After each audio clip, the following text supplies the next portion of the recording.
Start the recording. And hi, everybody.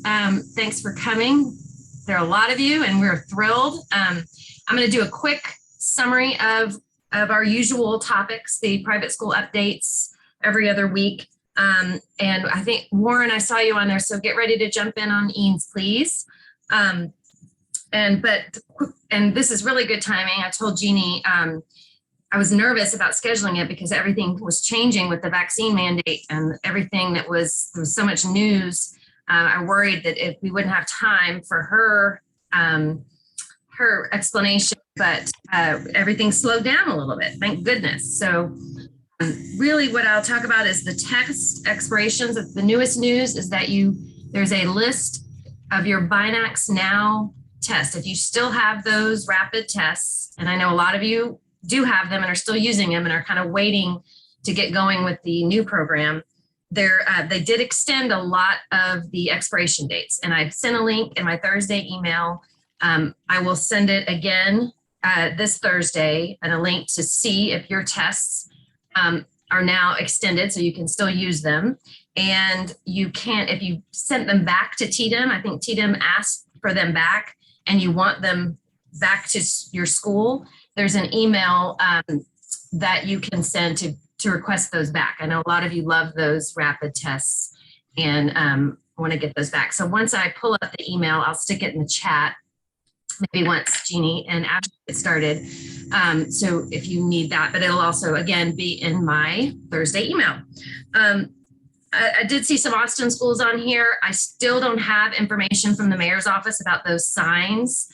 I linked both signs in last week's email to print out. Private schools are only asked to post the sign with the mask on it, not the checklist.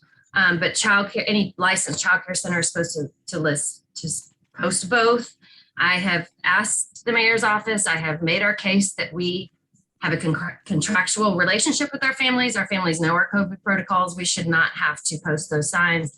And they are still talking to legal counsel, even though it's been over a week since they put that into place. So you probably know how I feel about that. Okay, so Warren, are you here? I know there was an Eanes, and Warren, our fabulous corporate sponsor, as well as our Eanes expert. I know you were just on the Zoom. Do you want to give a quick overview on that? Sure. So with Eanes 1 Part 2, or they're calling it Eanes Round 2, which might get confusing because of what's coming up in the next couple of weeks. But in any case, we had the kickoff for Eanes 1 Part 2 today with Region 10. Kind of disappointing in that they are requiring that schools that were awarded funds go through a budgeting process, which is not a problem, but the budget is due by February 20th. But we can't request services until February 28th. So even though if you get it in early, you're still not able to submit requests for services or reimbursements or anything like that until February 28th. So that was definitely a bummer. But after that, they talked about the fact that, just make sure that you understand it's going to take at least 4 weeks for them to process requests.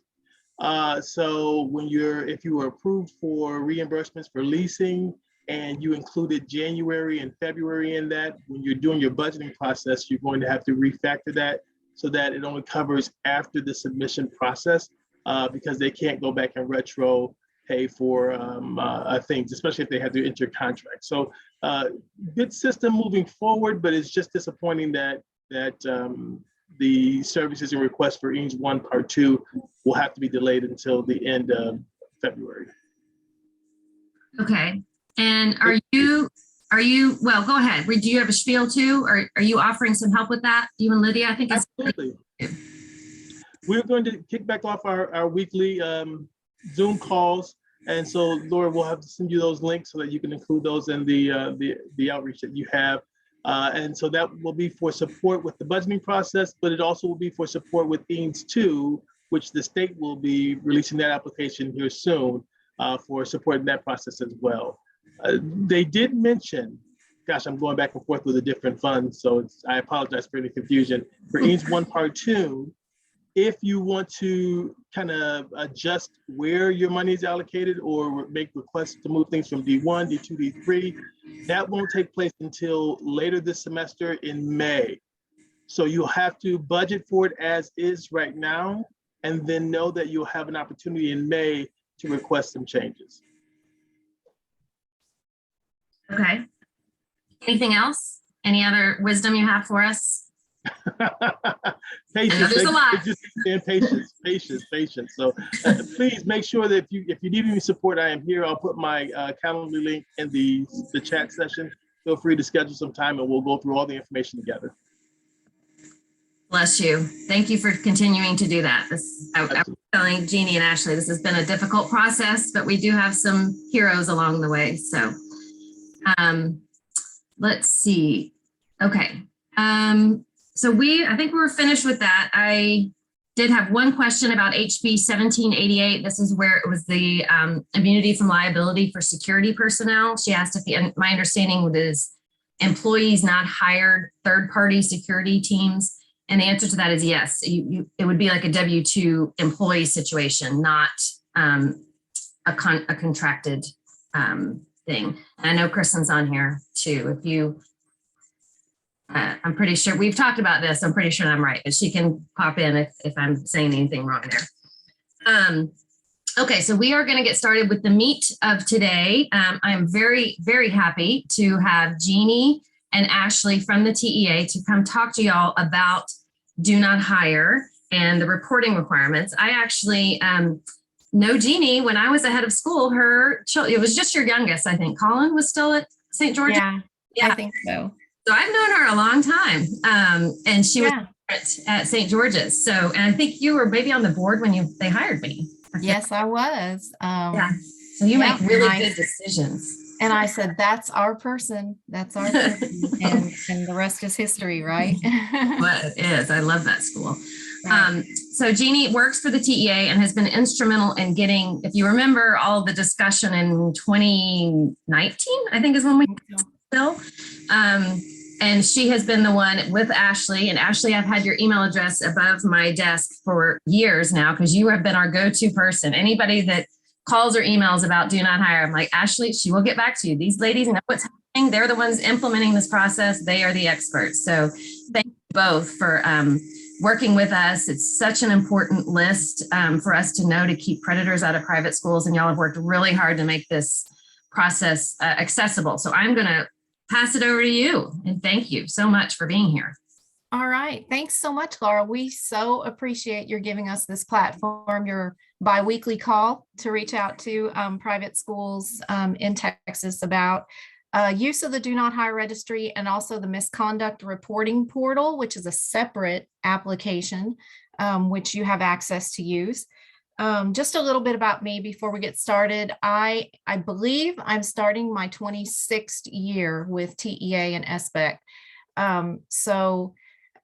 Yeah, maybe I'm seeing light at the end of the tunnel at this point, but not as long as I have kids in college. So we thank you, Laura, for having us today. As Laura indicated, Ashley Pillay is going to be presenting with me as well today, and she'll have most of the presentation actually. And we would ask that if you do have questions during the presentation, if you would type them into the chat, and each of us will be monitoring the chat as the other one is speaking. And we'll also have built-in kind of stopping points where you can unmute and ask a question if you're more comfortable doing that. We do have a lot of people on here. We've got 100 people on. So we encourage the chat. Let's move on to the agenda, Ashley. As I said, we're going to talk about the Do Not Hire Registry and the Misconduct Reporting Portal, which are two applications that are available for your use through the TEAL login. TEAL is the portal where you log in to use certain TEA applications, and these two are a couple that we hope you have access to already and have been using as you need to use them. We're also going to cover a little bit about reporting requirements in relation to educator misconduct, and also criminal history information that you find out, and how you would report those and what you're required to report. And of course, I said we'll take questions throughout. All right, just a little bit about SBEC and TEA, first of all. We'll talk about both. And our division at TEA, the Division of Educator Investigations, provides support and investigates misconduct in schools on behalf of both organizations. SBEC at one time was a standalone agency, which was an offshoot of TEA. They broke off in 1996 and actually merged back into TEA in 2005. But SBEC is no longer an agency, but it is a board similar to the SBOE, the State Board of Education. SBEC oversees all aspects of preparation, certification, and standards of conduct for public school educators.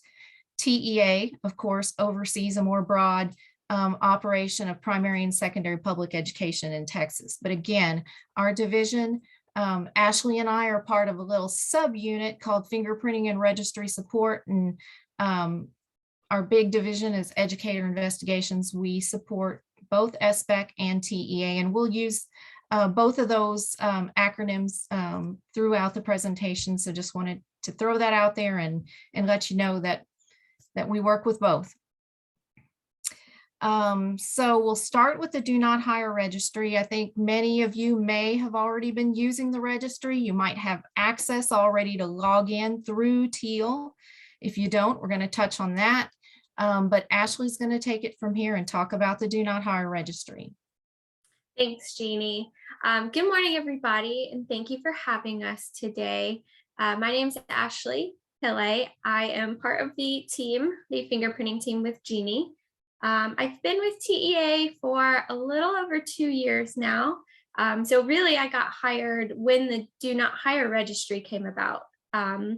So I like to think that I know a lot about the Do Not Hire Registry. So let's just dive into it.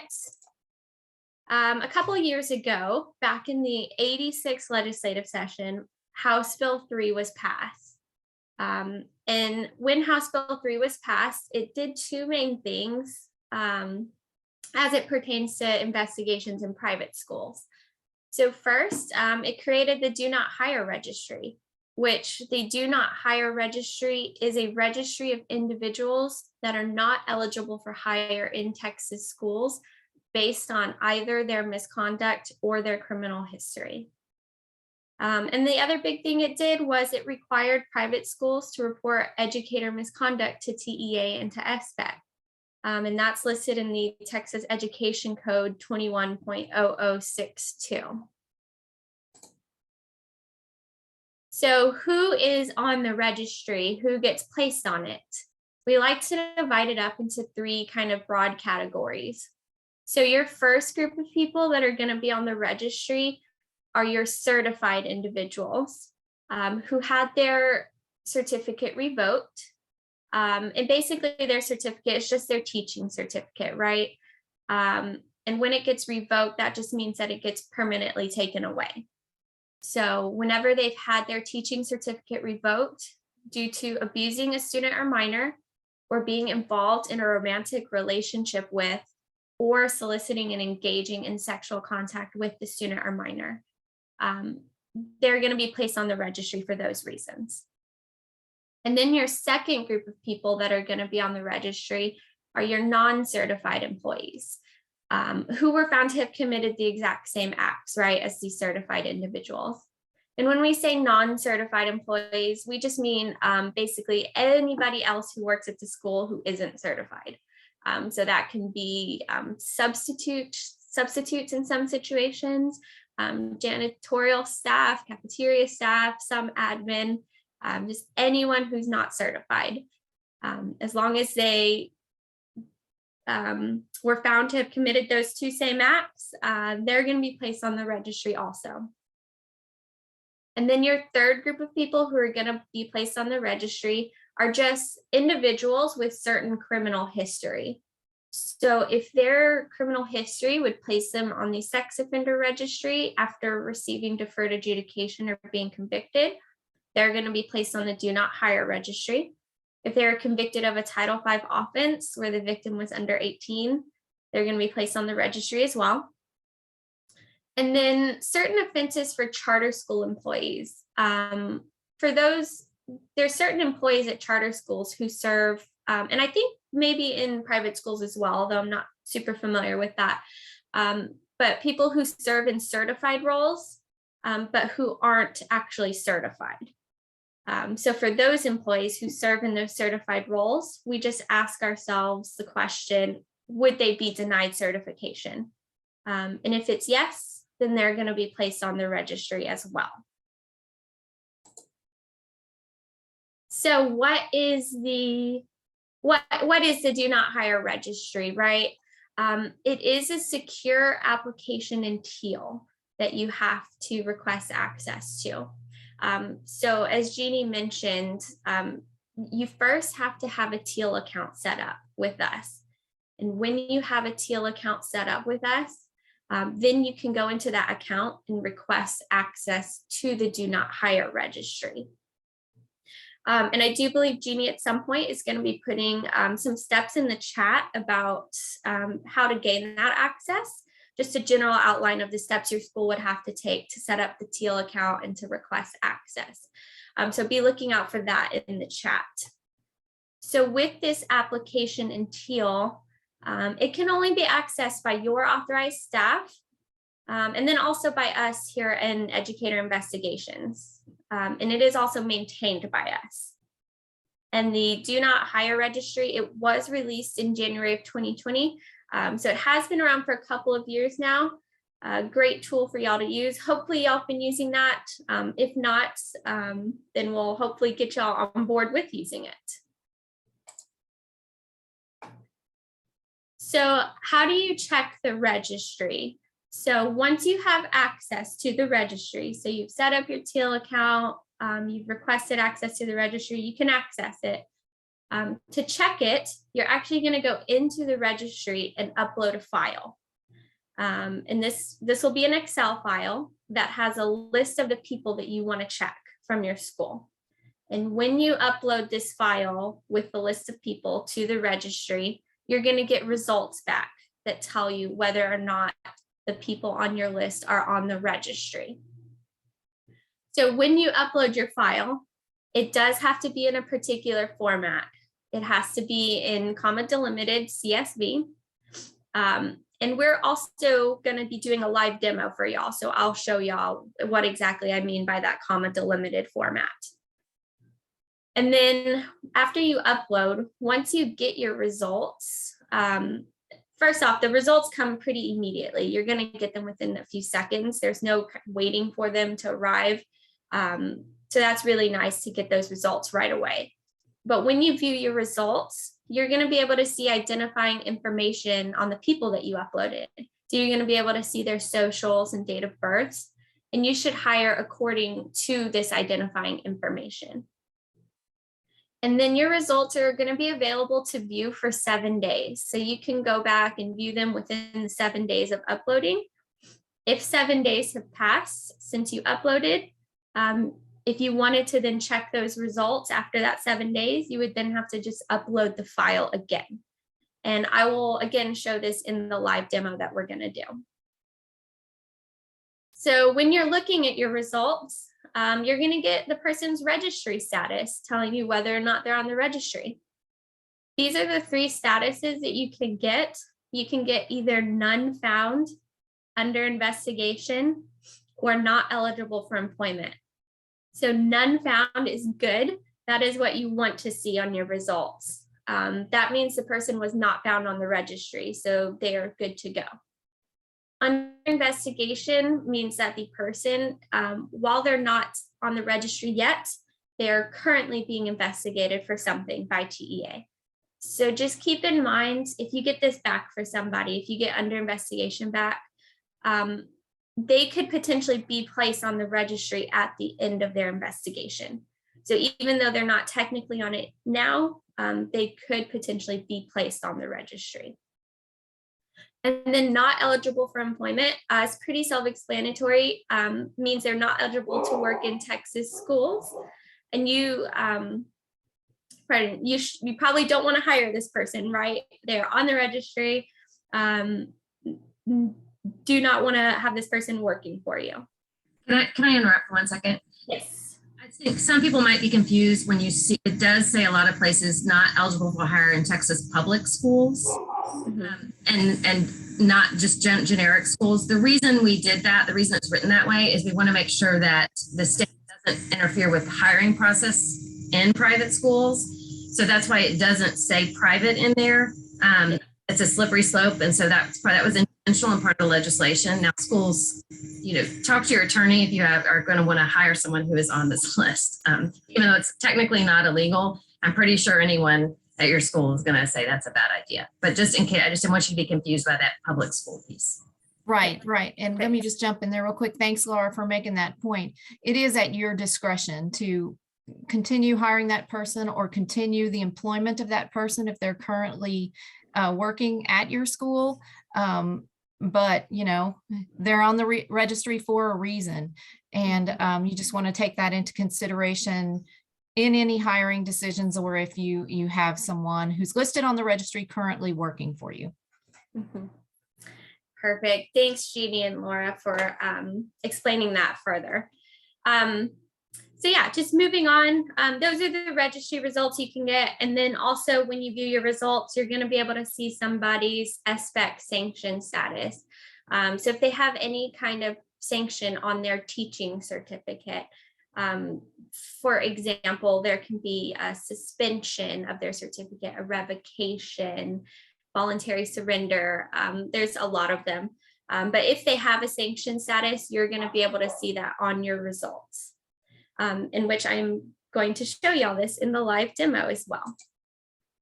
So we're just going to jump right into it. That way y'all can see how to use it. Hopefully this hasn't logged me out yet. But okay, so once you remember, I said that you have to have a Teal account set up first. So once you have your Teal account, this is an example of what it could look like. This is a test account, so we have more stuff than you would have, most likely. But this is generally what it would look like. Once you have access to the Do Not Hire registry, it's going to pop up here as Registry of Persons Not Eligible for Employment. So if you need to go in and request the access to it, you would just come here to the left-hand side of the page under the self-service menu, and you would click My Application Accounts.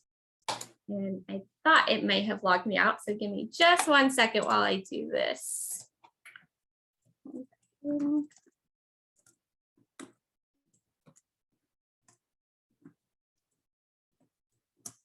All right, perfect. There we go. Okay. So again, on the left-hand side, under that self-service menu, you're going to click My Application Accounts. And it's going to show you a list of everything that you already have access to. So if you don't have access to anything yet, nothing's going to appear here. So as you can see, we already have access to the Do Not Hire registry here. But if you didn't, you would just simply come here to this button that says Request New Account. So once you click that, it's going to bring up a list of all of the applications you could potentially request access to in Teal. So you would just scroll down this list under application ID, and you would look for the one that says D and H Do Not Hire registry. It would pop up somewhere. It's alphabetical, so it would pop up somewhere here between C and D. C and E. But since we already have access to it in this account, it doesn't appear. But if you didn't have access to it, it would appear right there. You would just click on it. I believe it asks for a couple more questions that you answer, and then you just hit submit. And then just keep in mind that when you request access to the Do Not Hire registry, you won't necessarily get access immediately, because that access that you're requesting has to go through 2 approval levels. First, it has to get approved by the primary approver at your school, which is usually the principal of the school. Once they approve it, then it'll come to us here at TEA to approve. So each level of approval has 5 days to approve it. So just keep that in mind when you apply for access. it could take a few days before you actually get the access for that. So once you do have the access, what's going to appear, it's just going to say entity in your school name. You won't have analysts. That's a thing on TEA side that we have. And it won't have other school districts listed unless you, for some reason, have access under multiple school districts. But for the most part, it's going to say entity in just your one school that you have access under. So you'll just click entity to get into the registry. And then it just takes a few seconds to get in there.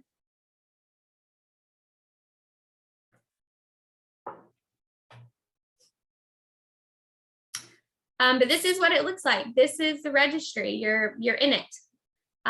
So up here at the top is where you upload your file. There's a place for you to choose the file that you want to upload. You always have to check this box as well before you upload. This is just saying you're an authorized representative of your school, and that all the information you're uploading is true and correct.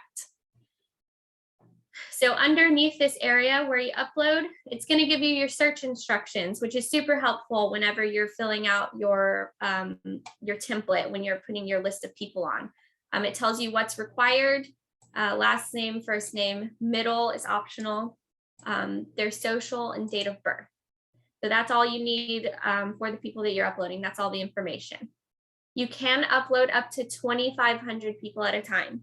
So you can do 2,500 at a time, or you can do one at a time. You can do 30 at a time. It's really up to you on how many people you want to upload and check at a time.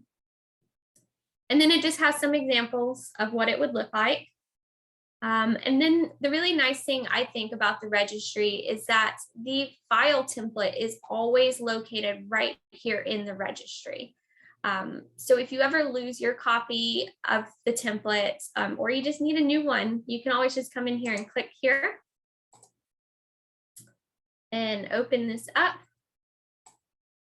And it's going to bring up the template for you, right? So again, last name, first name, middle, social, and date of birth. And you would just type that information in for as many people as you need checked. And then it also does have some instructions listed here, which are super helpful. So you can refer to these instructions when you're actually uploading. So when you're ready to upload, you're just going to type your people's information in here. So we're just going to say John Doe. He has no middle name. You're going to put the social. It always has to be 9 digits and include leading zeros. So just put that in there. And never any dashes or anything like that.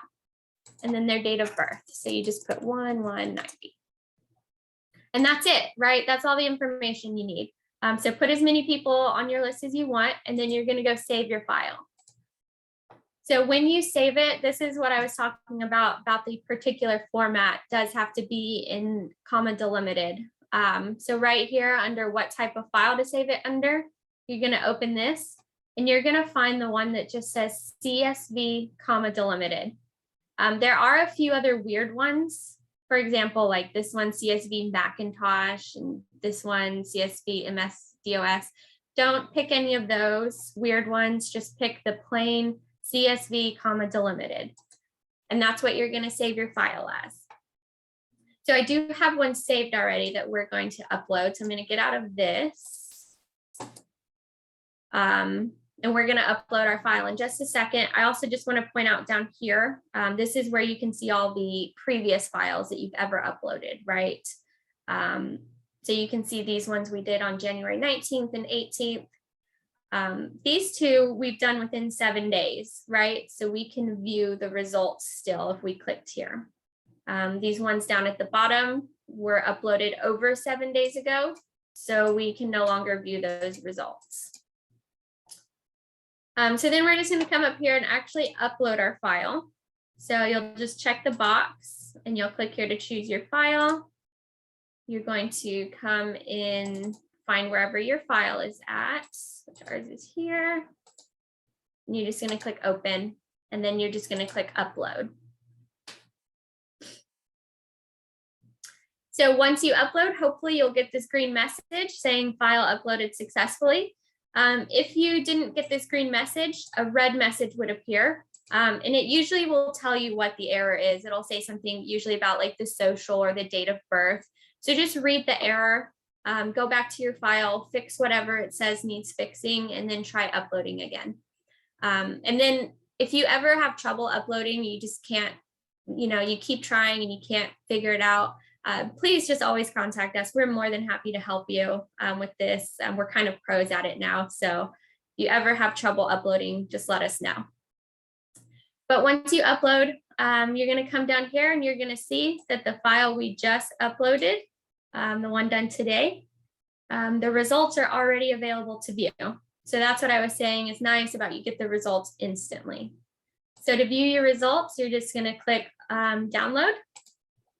They're going to come up here and you would click this to view your results. I do have results saved for us already. So I'm just going to drag those over. And this is an example of what your results could look like potentially. These are all fake names and socials. But this is what you could see. It's going to show you their social, their name, middle name, last name, suffix if they had one listed, their birth date, their registry status, and if they're on the registry, the date they were added to the registry, and their sanction status. So the ones I want to point out first are these ones here that kind of have blank spaces in the name. So this is really good, and this is what you want to see on your file. When there's a blank space for the name, that means the person was not on the registry and they also don't have a sanction status. It means there is nothing found for this person, right? So that's good. You want to see a lot of blank spaces, none founds, and nones. When you see a name listed, that means something's going on with the person. They're either on the registry or they have a sanction. So we'll look at the first one here for Harry Potter. We see that his registry status is not eligible for hire. So that means he is on the registry and you probably would not want to hire this person. And then the last column also shows that he had a sanction on his teaching certificate. He had his certificate revoked at some point. And then another one I just want to point out is this one here, Hermione. So her name is listed, so we know she has something going on. But when we come over, we see that she's not actually on the registry. But if we keep going, we'll see that she had a sanction on her certificate. So while she wasn't on the registry, she did have a suspension on her certificate at some point. So that's pretty much it. Again, the takeaway from seeing the results is you want to see blank spaces, none found, NA, and none. That is good. So we'll just keep on moving on. So let's close this. And that pretty much concludes the demo for the Do Not Hire registry. Again, if you have questions, just put them in the chat, but we're just going to keep rolling with some more information about the registry. So currently with the registry, there are 2,350 individuals listed on the Do Not Hire registry. Most of them were added in 2020 whenever the Do Not Hire registry was introduced. That's just due to all the people in the past that needed to be added on. In 2021, 345 people were added, and to date, in 2022, 7 people have been added. So as you can see, people are getting added pretty regularly to the registry. So, we do recommend making use of this tool and checking the registry for all the people that you want to hire. Now, there is a public version of the registry that members of the public can go and search. We do not recommend using this method, there at the school. The public version is really a tool for the public because you at the school, at the private schools, y'all are going to have access to that secure application in Teal. And that's what you want to be checking. You don't want to be checking this public version.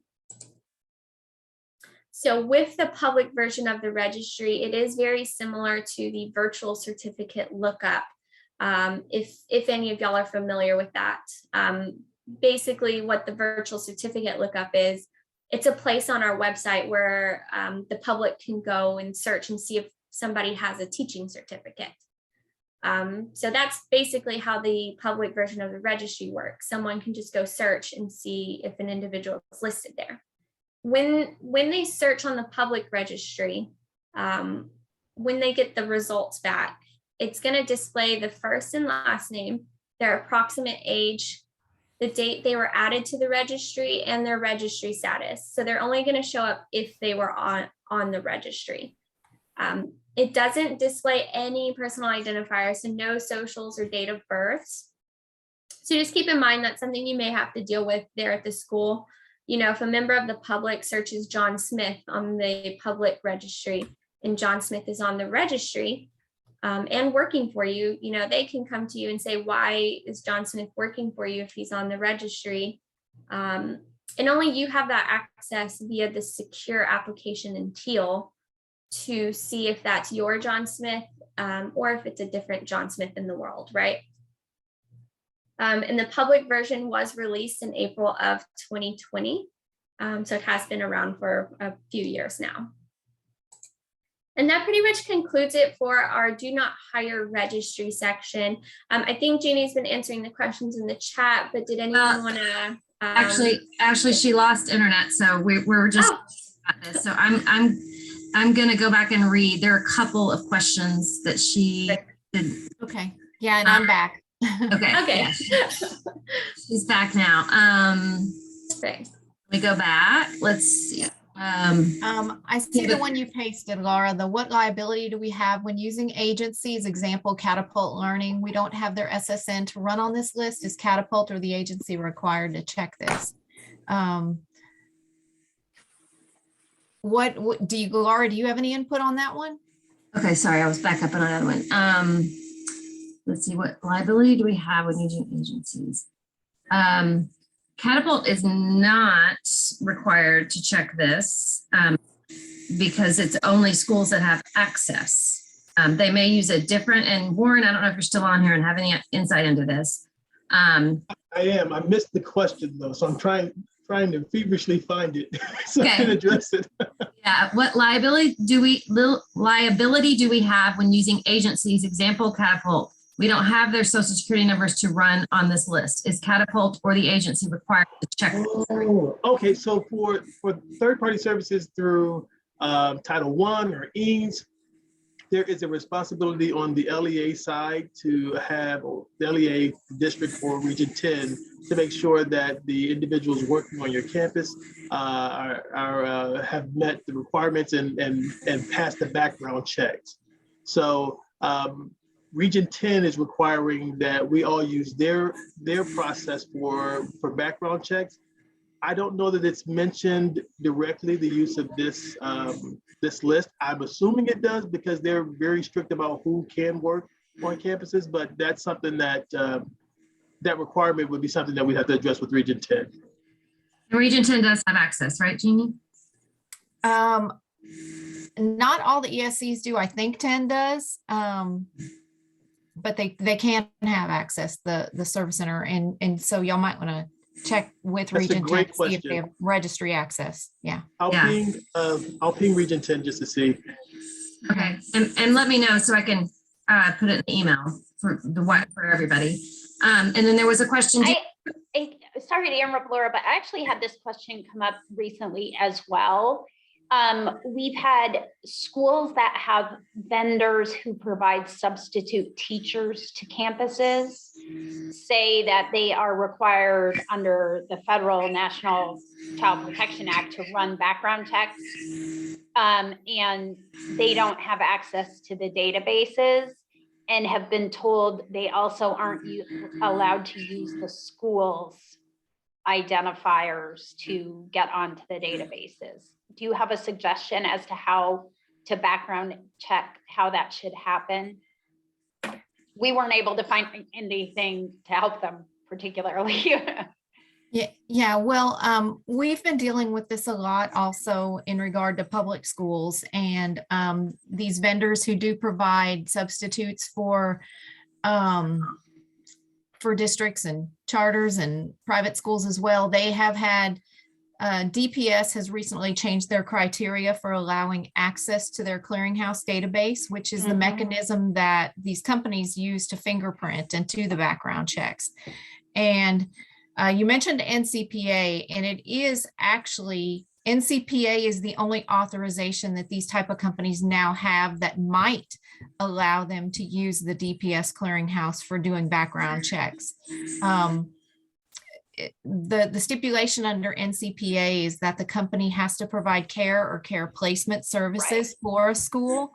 And if it's my understanding that the companies that provide subs have been deemed to meet that criteria by DPS. So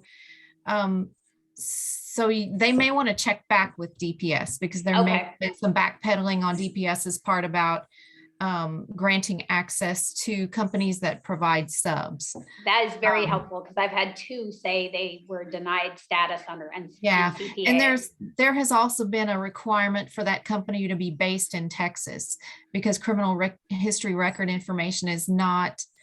It's a regulation from the FBI that criminal history record information cannot pass state lines. So if it's a provider that is based outside of Texas, then is the recommendation that the school not use that provider?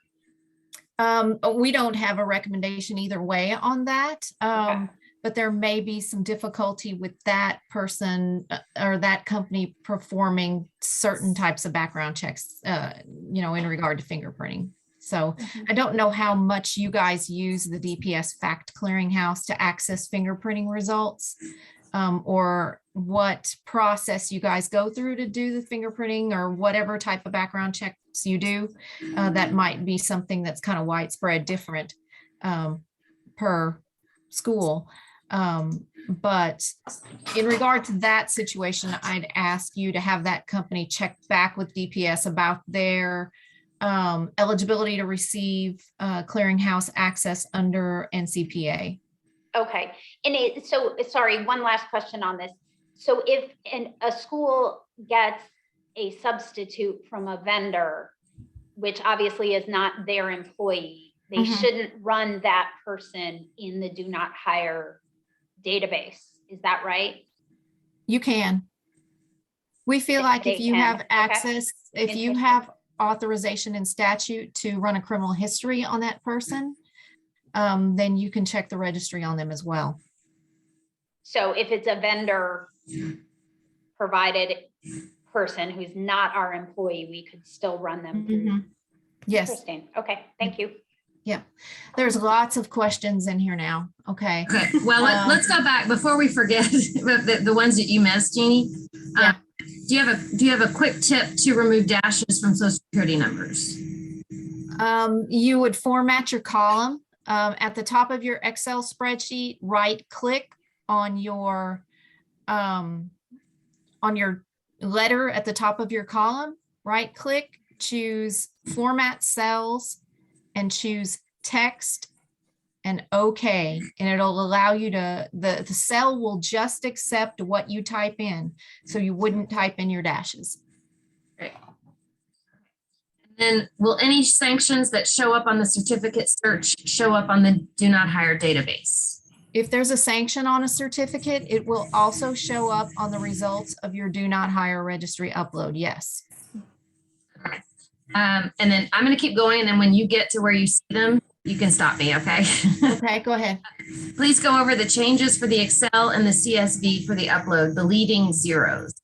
That is the same thing. When you have a leading zero and a social security number, you want to format your cells to text.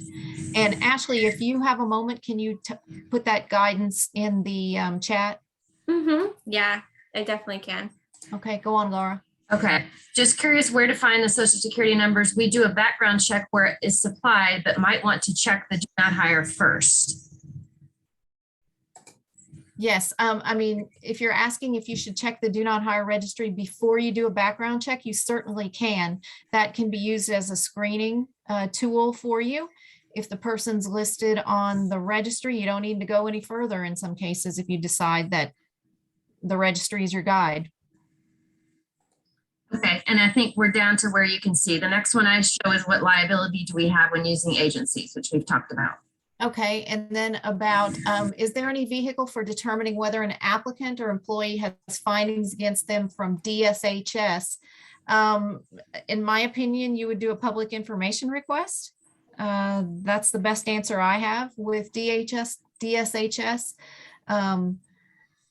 You know, many times if there is some type of finding that may be related to their placement on the registry. So if you're checking the registry and you find someone's listed as not eligible for employment, and you want to know why, you know, and you have some suspicion that this might be related to DSHS, you could do a PIR with them.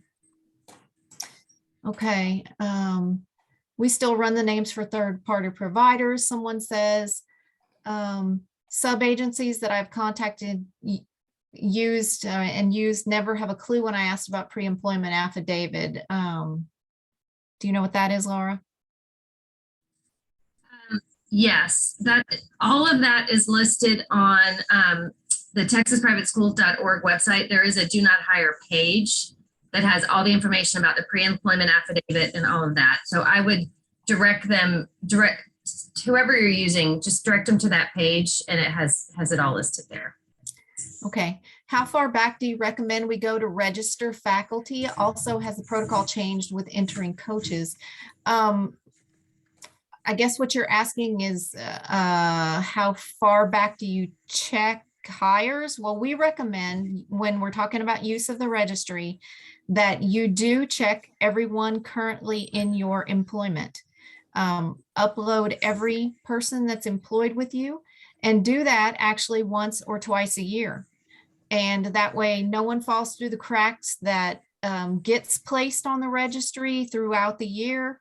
Also, as you're hiring, upload and check the registry as you hire as part of your hiring process.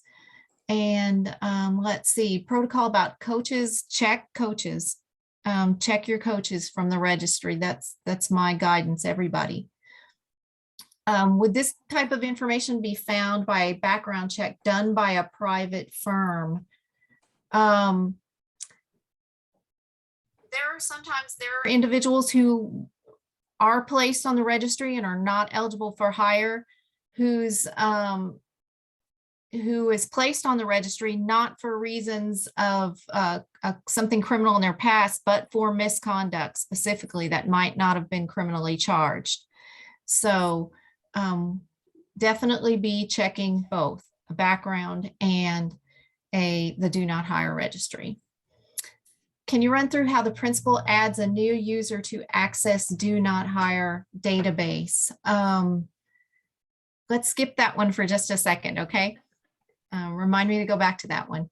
Does every hire need to be fingerprinted, or can a background check from an organization like Protect My Ministry suffice? Laura, do you want to comment on that? I think, and Krista, if you're still on here, it depends on your accreditation, what kind of background checks are allowed. I know there are, in my research, which I've tried for years to figure out this background check situation. If you're licensed, you can go through DPS. If you have childcare licensing, you have a separate access. For just private schools, many schools use private companies, and I think they vary. I think some of them do fingerprint, some of them don't, and some accreditation commissions require it and some don't. That is my understanding. Okay. If you're licensed, you do have to do the fingerprint. That's where the state regulation comes in. Okay, next. Our school has two principals for two different campuses, an upper school and a lower school. Do they think they will allow two principals to have access? Absolutely. Two principals can have access to the registry and the misconduct reporting portal. Only the principal that is listed with TEPSAC, however, will be the primary approver for your school. Let me just kind of go slow on this part, okay? So when an individual is listed as the principal of your school, we consider that person to be your legal authority. Okay. And when that person sets up their username and password to log into Teal, okay, the person who's listed with TEPSAC has to apply to be the primary approver for your school. That person can have access to Do Not Hire Registry and also Misconduct Portal. But that person also has the added responsibility of approving other users at your school. So once that individual applies as the primary approver and is approved by TEA, because you're listed with TEPSAC, okay, after that approval has been done and other users at your school apply to have access to the registry, you will have to approve that person as an employee at your school, and TEA has to approve that additional user. Okay. And the way that happens is that when that second or third or fourth user, or how many umpteen million users you want, when that person is approved by the principal, they will appear on the principal's pending activities. When you log into Teal with your username and password and you land on that page that Ashley was showing y'all that says TEA User and Access Management, the primary approver, which is the principal, will have a line at the very top that says you have pending activities. And you would click on that and approve that additional user. After you've done that as the principal, then I get that person on my list to approve. If you've approved them, I figure that, hey, you know what you're doing. You know who you've just given responsibility to have access. So I'm going to approve them too.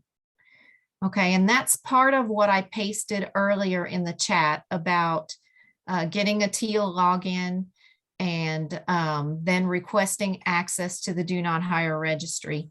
If y'all want to take a look at that, I tried to make those directions as simple as I could. If you need to grant access to somebody, if you need help setting up your account, if you need help approving another user, we want you to contact us.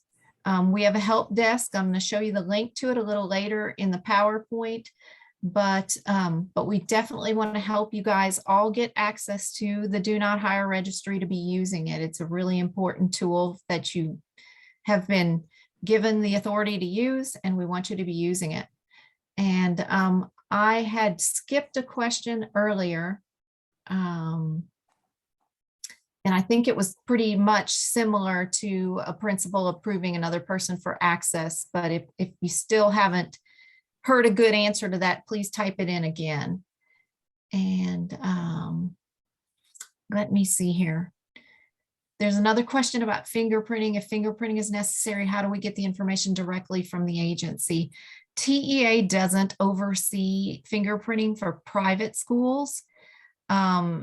And as I understand, you guys have, the authority to set up the type of background checks that you want to do.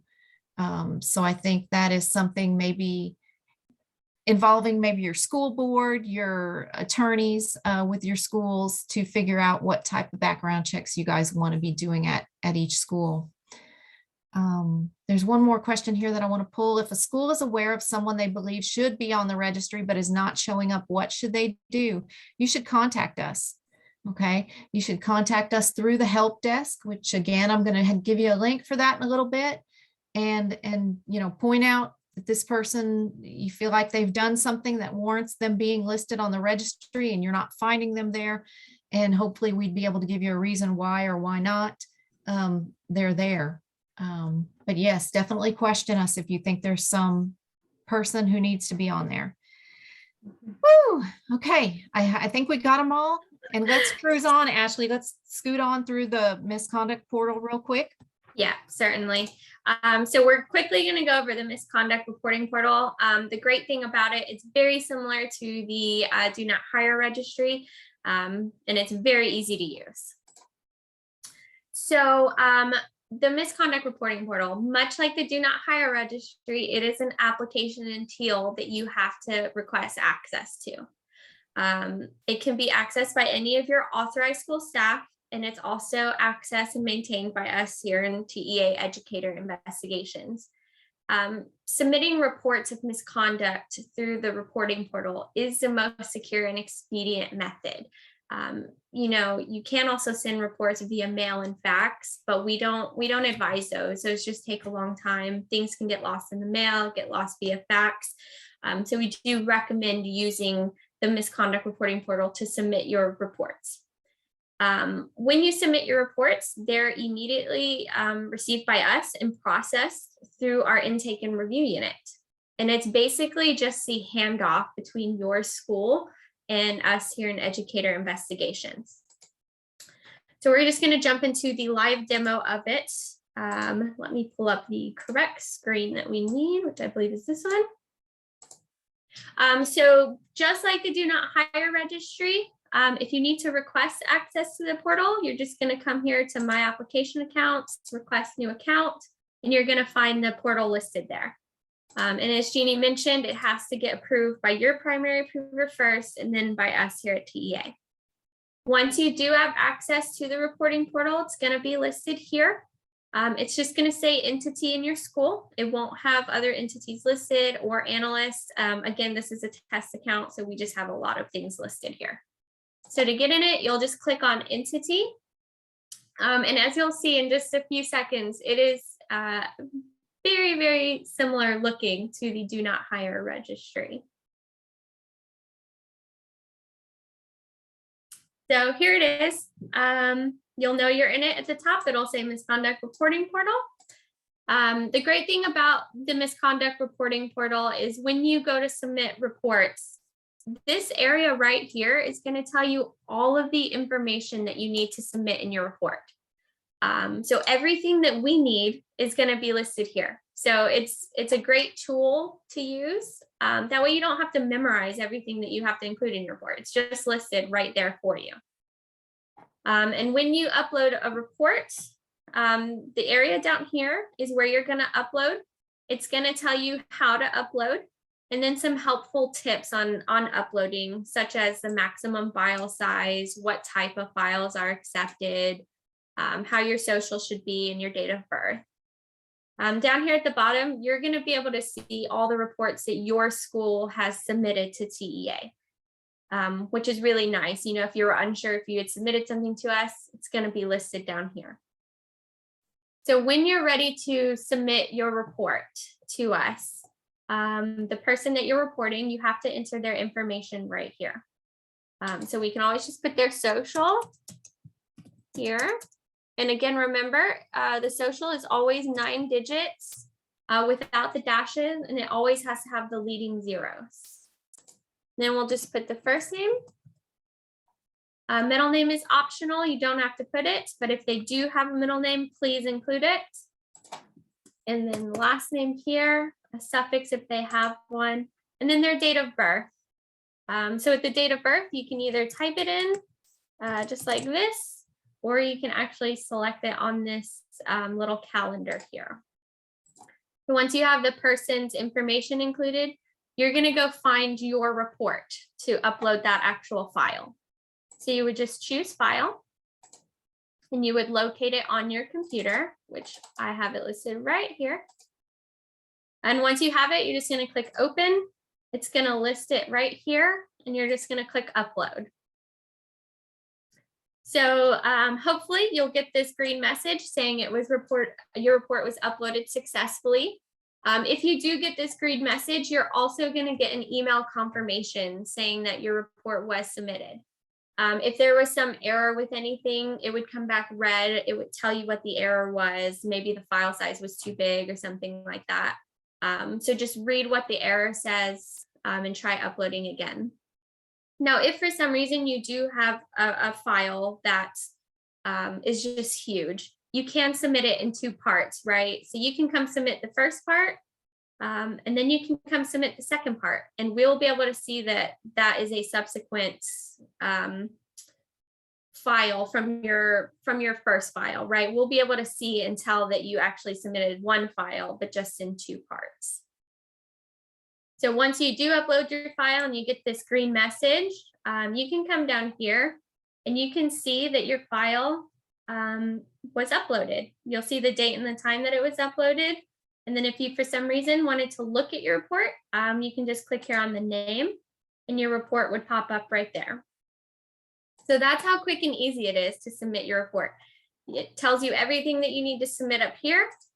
And then you get that immediate confirmation saying that we got it. So you don't have to worry about waiting for fax, waiting for mail, anything like that. So we do highly recommend getting access to and using the misconduct reporting portal. And real quick, I just want to show y'all what we see on our end when you submit a report. So we're going to exit out of there and we're going to go into analysts. Again, this is something we at TEA have. You wouldn't have that there at the school. But so we're going to come in and we're going to look at all the reports that were submitted. And we're going to go to this very last page here. And as you can see, it says new report. It has the report right here, the date and the time that was uploaded, the information about the person you're reporting, and the school that submitted the report. And then we can just click right here on the file name and click here. And then we'll be able to see your report, just how you submitted it. So, which is very convenient. It makes it easy on both ends, both on your school's end and on our end to view it. And that's pretty much it for the portal. It's really easy. There's not much to it, very user-friendly. So let's hop out of here. And we're just going to continue on with talking about it. So the advantages of using the portal, just first off, the ease of use and the accessibility. Again, when you go in the portal, it's going to outline all the information that you need. So no memorizing all the information that you would have to submit to us. And there's no need to change the current structure of your reports, right? If your school has a particular format that you write reports in, you don't need to change that. You can keep it how it is and then just submit the file as is directly to us. Again, the advantage of using it is that you get that confirmation email saying that we received it. And then it is just cost effective and efficient.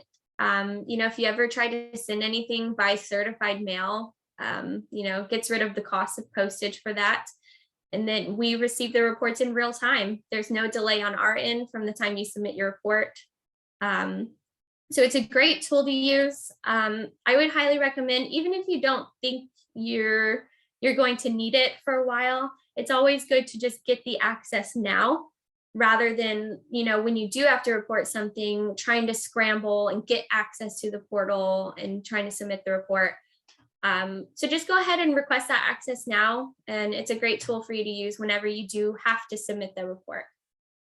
And that is pretty much it for the misconduct reporting portal. Did we have any questions that weren't answered, Jeannie, in the chat? There's no questions on that at this time. Perfect. If we want to just keep going forward, then Yep, let's do it. I'm going to give it back to Jeannie, and she's going to talk to y'all about reporting requirements. Okay, so now that you know that there is a tool, the misconduct reporting portal, to submit misconduct reports to TEA, we're going to talk about what you need to be reporting and what your obligations are. So in Texas Education Code 21.0062, a private school educator is defined as a person employed in a private school for a position in which the person would be required to hold a certificate issued by SBEC if the person were employed by a traditional school district. And those roles pretty much include teachers, superintendents, principals, administrators, school counselors, school librarians, reading specialists, master teachers, educational diagnosticians, and educational aides. All of those individuals, if they work in public schools, they are issued certifications. So working in one of those roles would define you as a private school educator. As far as your responsibilities, we do, if we haven't said it enough, we do want you to be using the Do Not Hire registry and checking it to make sure you have the best information available to you about an individual's employability. We also want you to be reporting misconduct to TEA SBEC as required. in statute, and we prefer you use the misconduct reporting portal, although you still are able to either mail or fax a report to us. And what should you be reporting? You should be reporting or abuse or committing an unlawful act with a student or minor. You should be reporting involvement in a romantic relationship with or soliciting or engaging in sexual contact with a student or minor. Those are pretty heavy things. And that's pretty obvious that you would want to be reporting those things, but it is written in statute that you should be reporting any instances of those things. It's also in 21.0062 that you should report criminal history that the school has obtained. Now, we have not received a lot of reports regarding criminal history for private school educators, and maybe that's because you don't typically hire anybody who has a criminal history, or you haven't seen anything really disturbing in a person's criminal history. But if you do find out something and you feel that TEA should know about it, you should certainly report it. The requirement for reporting educator misconduct is for the chief administrative officer, whether that's a superintendent, a principal, or whatever title you give that person, that chief administrative officer report to SBEC no later than the 7th business day after learning of the alleged misconduct. Again, the statute referencing that requirement is Texas Education Code 21.0062. And to find out more information about superintendent reporting, we have an FAQ document on our website. You go to tea.texas.gov, choose the big heading that says Texas Educators, and then the subheading of superintendent reporting. And I don't see any additional questions at this point, and we're running pretty long, so let's just go to the next slide of takeaways from today's session. We do want you to keep TEPSAC updated about any principal changes. That's really important when we are approving users and primary approvers for your school. If your current principal's name is not listed on TEPSAC, we are not going to approve that principal as the primary approver for your school. So in keeping with that, Laura, I guess they would just contact you. All right, yes, contact me, email me, and I double check it with the Accreditation Commission. But yes, I'm an easy one contact. Okay, great. We want each school to maintain users for the Do Not Hire Registry and the Misconduct Reporting Portal. If you don't have access to either of those applications through Teal, we pasted those directions in the chat very early on in the session. If you would go in and copy and paste those out of there so you can follow those. If it's just kind of like overwhelming and you just want some help doing that, we are happy to do that. And the last bullet, I've been referencing our help desk throughout the presentation. That is a hyperlink to our help desk. If you have a copy of this PowerPoint, you can click right there and it will take you to our help desk to ask for help in getting access. We definitely want you to be using the Do Not Hire Registry, checking it so that you can make the best informed hiring decisions for your school. We need you to be reporting incidences of educator misconduct. And this is also another hyperlink. This is a reference to the Registry and Portal Help Guide. This is a very good help document that takes you all the way through uploading files for checking the registry and also uploading misconduct files. And it's very good. How do we get a copy of the presentation? Someone says, Laura, can you? I'm going to do that. Yeah, I think everyone on here gets my Thursday emails. If you don't, please put your email in the chat box and I'll add you to the list to send out the recording, and I have a copy of the PowerPoint. And so I will get it to everyone who asked, and it will be a link in my email. And I think I'm going to go ahead and put it on the website too, on the Do Not Hire page of the website, so that everyone can come and watch this when they get to that page on the website, assuming the TEA lets me do that. Okay, yes, I'll double check on that for you.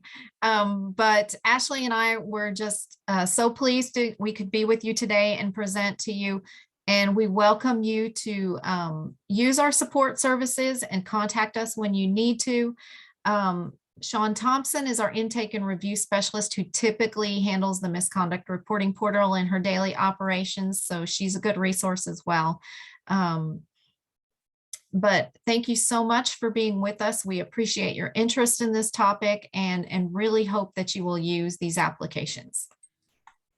Thank you all so much, Jeannie and Ashley. You all are amazing and so helpful, so helpful. Everyone who's reached out in these last couple of years knows that already.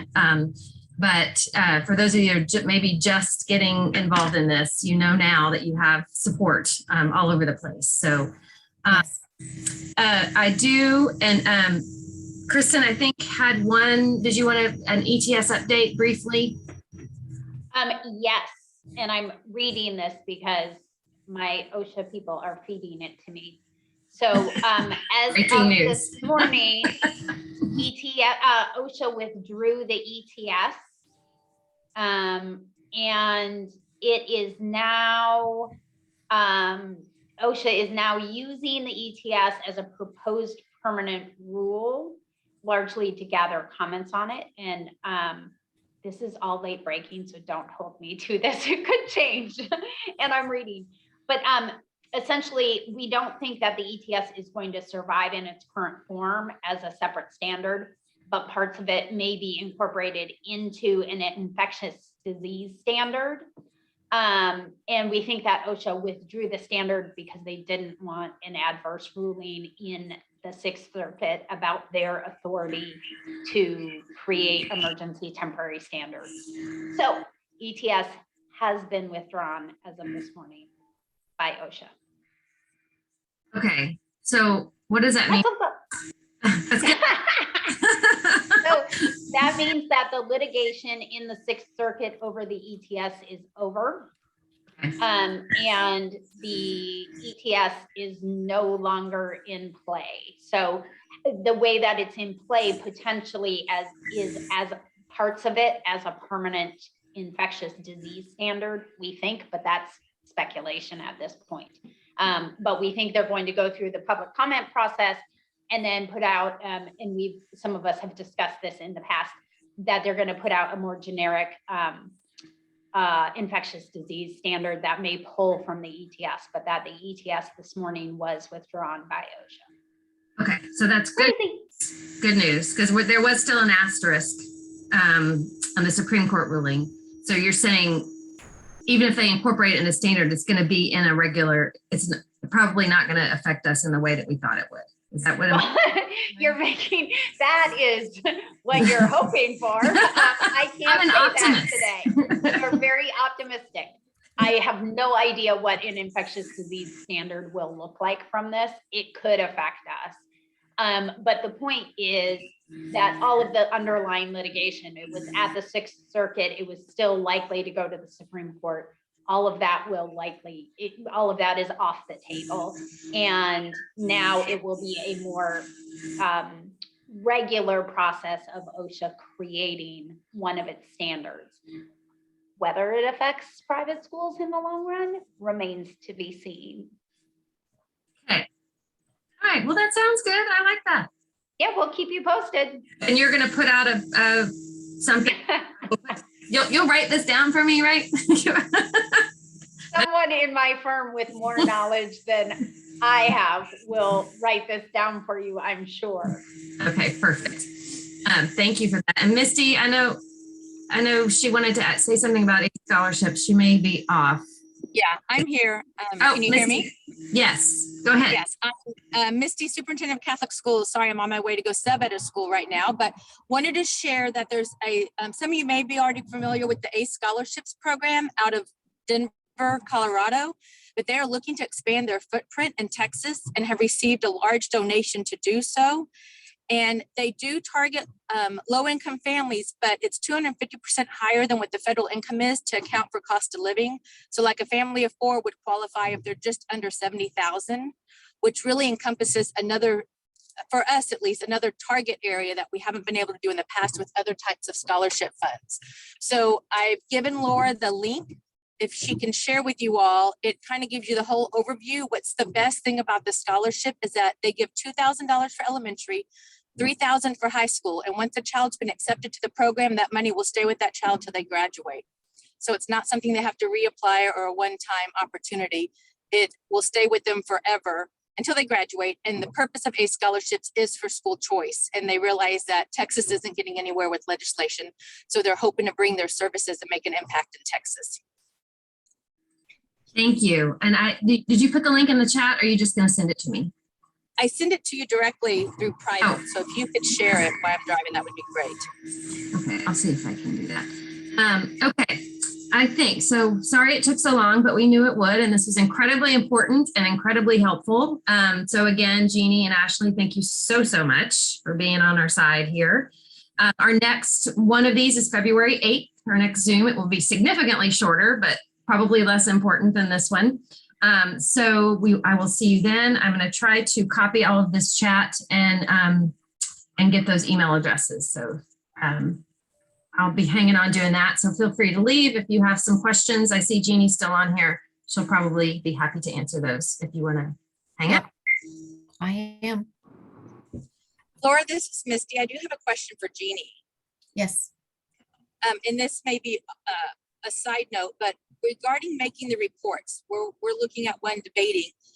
It was text messaging one-on-one, but nothing sexual, but just that, what we would say, initial grooming of having one-on-one conversations through social media that they should not be having.